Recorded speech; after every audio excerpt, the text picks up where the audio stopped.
ለዘመናት ማዕድን ቆፋሪዎችን ሲያታልል የኖረውና የሞኞች ወርቅ ተብሎ የሚጠራው ይህ ማዕድን ምን ይመስላችኋል? ውድ የግሬስ ዳይመንድ ቤተሰቦቼ ዛሬ ስለ ፓይራይት የከበረ ድንጋይ ነው ማወራችሁ። ፓይራይት የሚለው ስም የመጣው ፓይር ከሚለው የግሪክ ቃል ሲሆን ትርጉሙም እሳት ማለት ነው። ለምን መሰላችሁ? ፓይራይትን ከሌላ ብረት ወይም ድንጋይ ጋር ስናጋጨው ብልጭታን ወይም እሳትን የመፍጠር ችሎታ ስላለው ነው።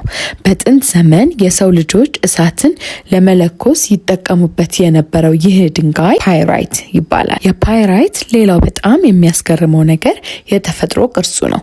ምንም አይነት ሰው ሳይነካካውና ሳይጠርበው በመሬት ውስጥ ሲፈጠር ፍጹም የሆነ የኪዩብ ቅርጽ ይዞ ይወጣል። ተፈጥሮ እንዴት እንዲህ ያለ የተስተካከለ የጂኦሜትሪ ቅርጽ ልትሰጠው እንደቻለች ሳይንቲስቶችን እስካሁን ያስገርማል። በወርቃማ ቀለሙና በሚያንጸባርቀው ገጽታው ምክንያት ብዙዎች መጀመሪያ ሲያዩት እውነተኛ ወርቅ ያገኙ ይመስላቸዋል። ፓይራይት በኢንዱስትሪ ዓለም ውስጥም የሰልፈሪክ አሲድን ለማምረት በከፍተኛ ሁኔታ ጥቅም ላይ ይውላል። ከመንፈሳዊ እይታው ደግሞ ፓይራይት የጥበቃ ድንጋይ ተብሎ ይታወቃል። አሉታዊ ኃይልን እንደሚከላከልና በራስ መተማመንን እንደሚጨምርም ይነገርለታል።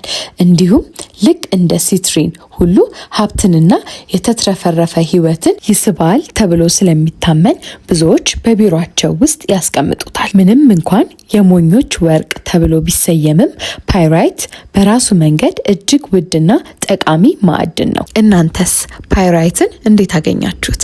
ሀሳባችሁን ኮሜንት ላይ አስቀምጡልኝ። ስለከበሩ ማዕድናት ማወቅ የምትፈልጉት ካለ ወይም በቀጣይ ቪዲዮ ስለ የትኛው ድንጋይ እንድሰራላችሁ የምትፈልጉት ቪዲዮ ካለ ኮሜንት ላይ አስቀምጡልኝ። እንዲሁም ፎሎ ማድረግ፣ ኮፒ ሊንክ ማድረግ፣ ሪፖስት እና ሼር ማድረግ እንዳይረሳ። ባይ